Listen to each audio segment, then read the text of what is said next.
د پښتو ژبې مشهور فنکار میراوس وفات شلو. میراوس چې د پښتو ژبې لپاره ډیر وخت کار کړی او د پښتنو په مخونو باندې خندا راوستله، او په دغه دوران کې هغه په کټ پریوتو چې ډیر زیات بیمار شلو او نن دغه خبر رالی چې وفات شو. ویډیو را سره تر اخره پورې وګورئ، په دې کې د ټول معلومات درکوم. کتونکو میراوس چې تر ډیر وخت نه بیمار او په کټ باندې پروت و چې د شوګر بیماری ورته لګېدلې وه، چې په دغه دوران کې ترېنه خپه هم کټ شوې وه او د پښتنو نه د امداد غوښتنه هم کړې وه.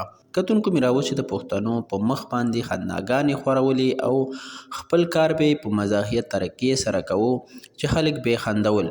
د ډیر وخت نه بیمارو او د بیماری په دوران کې شوګر بیماری ورته هم ولګېدله چې خپه یې ترېنه کټ کړله او نن دغه خبر رالی چې هغه د دې دنیا نه لاړې او وفات شلو. نو کتونکو دا نوې خبرو چې سره شریک کړلو چې نور څه خبر د میراوس مبارک راشي هغه به در سره هم شریکوو.